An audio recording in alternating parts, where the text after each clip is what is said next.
తండ్రి, కుమార, పరిశుద్ధాత్మకు మహిమ కలుగునుగాక. ఈనాటి జీవవాక్యం. ప్రభువు పట్ల భయభక్తులు కలవారికి ఆయన కడుపు నిండా కూడుపెట్టును. కీర్తన 111 వచనము 5.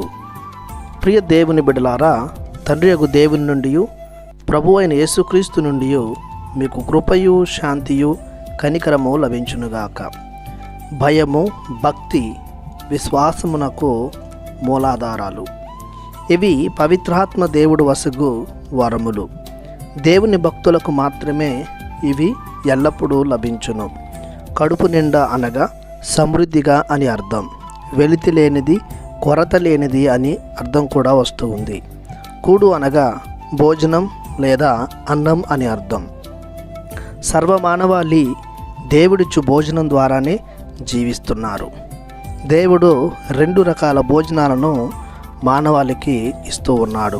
మొదటిది, మానవుడు శారీరకంగా పుష్టిగా, బలంగా, ఆరోగ్యంగా ఉండుటకు దయచేస్తున్నటువంటి ఆహారం. రెండవది, ఆత్మీయంగా, ఆధ్యాత్మికంగా ఎదుగుదలకై, రక్షణకై దేవుడు వసుకుతూ ఉన్నటువంటి ఆహారం. ఈ రెండింటిని దేవుడు దండిగా ఇస్తూ ఉన్నాడు. దేవుని ఎడల భయము, భక్తి గలవారు ముందుగా వానిని ఆస్వాదిస్తారు.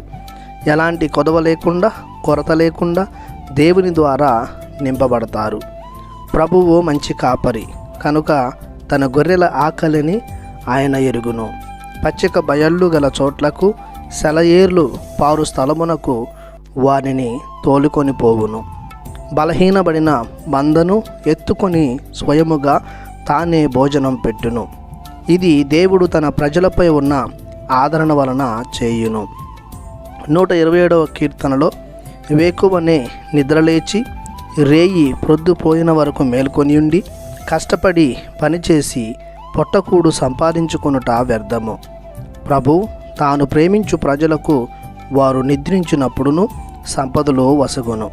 తాను ప్రేమించు ప్రజలు దేవుని ఎడల భయభక్తులు కలిగిన వారు. కావున ప్రియ సహోదరి సహోదరులారా, దేవుని బిడ్డలారా, దేవుని ద్వారా పోషింపబడుటకు, నిండుగా కొరత లేకుండా సమృద్ధిగా వసగబడుటకు ఆయన ఎడల ప్రత్యేక శ్రద్ధను కలిగి ఉందాం. భయముతో, భక్తితో నడుచుకుందాం. ప్రార్థించుదాము.